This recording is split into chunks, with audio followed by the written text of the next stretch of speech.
17व्या लोकसभा निवडणुकीसाठी आज परभणी जिल्ह्यातील पूर्णा येथे लोकशाहीचा सर्वात मोठा उत्सव साजरा होत आहे। यावेळी भिक्खू संघाचे राष्ट्रीय कार्याध्यक्ष भदंत डॉक्टर उपगुप्त महाथेरो भदंत पयानंद भदंत बोधिधम्मा भंते पयवंश यांच्यासह advocate Harshvardhan Gaikwad, advocate Milind Nellikar, advocate Mahendra Nellikar यांची उपस्थिती होती। वरील भिक्खू संघांनी आपला मतदानाचा हक्क बजावला तर मान्यवरांनीही आपला हक्क बजावला। तर पूर्णेतील सहाय्यक निवडणूक निर्णय अधिकाऱ्याच्या चुकामुळे अनेक मतदारांची धांदल उडाली। नवऱ्याचे नाव एका केंद्रात तर बायकोचं दुसऱ्या मतदार केंद्रात, अनेकांना त्यांची नावेही सापडत नव्हती। तर 77 वर्षांनंतर मतदानापासून वंचित असणाऱ्या पारधी समाजाला प्रहारचे नेते संजय वाघमारे यांनी मतदान ओळखपत्र मिळवून देत मतदानाचा हक्क बजावता आला। अनेक मतदार केंद्रावर रांगा पाहावयास मिळाल्या। महिला वर्गानेही मोठ्या संख्येने हक्क बजावला। तर रिपाईचे नेते प्रकाशदादा कांबळे यांनीही निवडणूक निर्णय अधिकाऱ्याच्या कार्यपद्धतीवर ताशेरे ओढले। चुकीच्या नियोजनामुळे मतदानापासून वंचित राहत आहेत। तर भीमशक्तीचे नेते चक्रवर्ती वाघमारे यांनीही तीव्र नाराजी व्यक्त करत मतदारांची दिशाभूल करण्याचे काम इथे होत असल्याची प्रतिक्रिया दिली। तर मतदान एकूण शांततेत सुरू आहे। पोलीस प्रशासनाने चोख बंदोबस्त ठेवला आहे।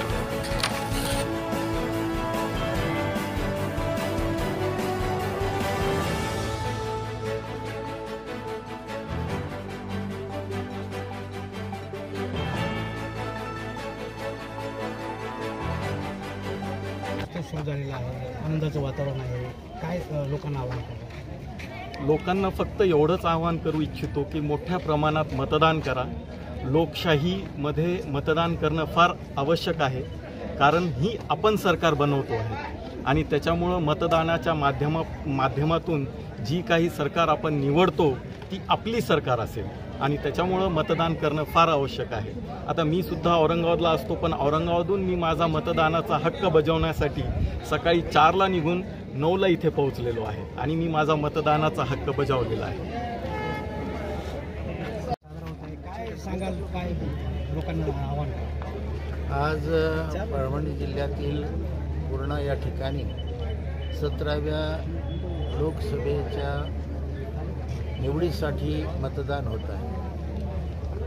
आपण या देशाचे नागरिक आहोत, तेव्हा सर्वांनी मतदानाचा हक्क बजावलाच पाहिजे।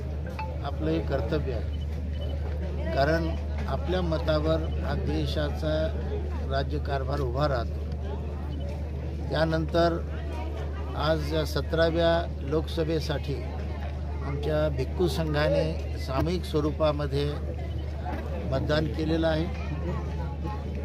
बौद्ध भिक्षू हा नंतर आहे, भारताचा नागरिक अगोदर आहे आणि म्हणून आपलं कर्तव्य होतं की आपण मतदानाचा हक्क बजावला पाहिजे। त्या दृष्टीने आज पूर्णा शहरामध्ये भिक्खू संघाने आपला पवित्र मतदानाचा हक्क या ठिकाणी बजावलेला आहे आणि प्रत्येक सुज्ञ, जाणकार, जबाबदार नागरिकाने मतदान केलंच पाहिजे।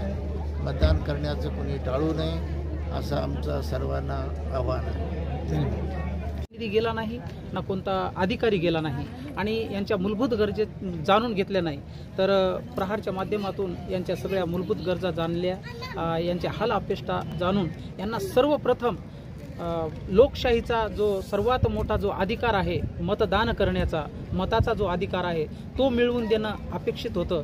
म्हणून सर्वप्रथम किती लोक आहेत साधारण? माननीय तहसीलदार यांच्या मार्गदर्शनाखाली पूर्णा शहरातील एकूण 15 भटके विमुक्त पारधी जमातीचे जे या ठिकाणी प्रौढ असे मतदार आहेत, त्यांचं मतदान नोंदणी करून आज पहिल्यांदा या लोकसभेचं मतदान या ठिकाणी नोंदवण्यासाठी ते सर्वांनी मोठ्या उत्साहामध्ये, त्यांना वाटतंय की हा आमचा एक खरोखर आम्हाला एक आजचा दिवस सणासारखा वाटतोय असं त्यांना भरून आलेलं आहे आणि ते मोठ्या उत्साहानं त्या मतदानामध्ये सहभाग घेत आहेत आणि थोड्या वेळात आता त्यांना शासनाकडून या पोलचिट पण आलेले आहेत आणि सर्वांना मतदानाचे ओळखपत्र सुद्धा मिळालेलं आहे।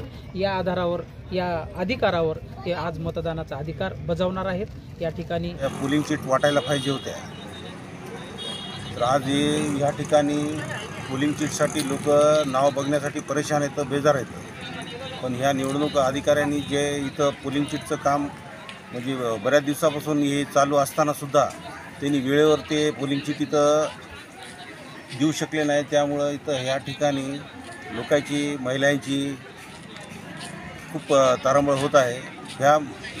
ह्याच्यामुळं बहुतेक मतदानाचा टक्का कमी होऊ शकतो. आणि ह्या ठिकाणी आमचं एवढंच जनतेला आव्हान आहे की हर लोकांनी घरातल्या लोकांना घेऊन येणे आणि प्रामाणिकपणे मतदान करून घेणे. आता सध्या तर शांततेमध्ये सर्व बूथावर मतदान केंद्र म्हणजे आम्ही येताना बघितले तर चांगल्या पद्धतीने शांततेत मतदान होत आहे. या ठिकाणी एवढंच मी बोलतो. आघाडीचे उमेदवार बंडू जाधव, महायुतीचे उमेदवार जानकर आणि वंचितचे उमेदवार दत्त यांच्यामध्ये तिरंगी फाईट होईल असं वाटतं. या उत्साहामध्ये सहभागी होत असताना अत्यंत दुःखानं सांगावं लागतं की एवढ्या मोठ्या प्रमाणामध्ये हा उत्सव लोकशाहीचा होत असताना प्रशासन मात्र यामध्ये अत्यंत संथ गतीनं काम करत आहे. अनेक प्रभागामध्ये BLOनी मतपत्रिका वाटप केलेल्या नाहीत. त्यामुळे मतदारांमध्ये गोंधळ निर्माण झालेला आहे. अनेकांना आपलं नाव यादीमध्ये शोधण्यासाठी पळापळ करावी लागत आहे. जे सिद्धार्थनगर, आंबेडकर नगर, रेल्वे कॉलनी आणि विजयनगर या परिसराच्या लोकांना मध्यवर्ती ठिकाण म्हणून रेल्वे मराठी शाळेमध्ये मतदानाचा हक्क बजावण्यासाठीची व्यवस्था प्रशासनाने केली. परंतु त्या ठिकाणी कुठलीही प्रशासनाच्या वतीनं मतदाराला त्याचा मतक्रमांक देण्याची व्यवस्था त्या ठिकाणी करण्यात आलेली नाही. पोल चीट वाटण्यात आलेल्या नाही. प्रशासनाचे कोणतेही सक्षम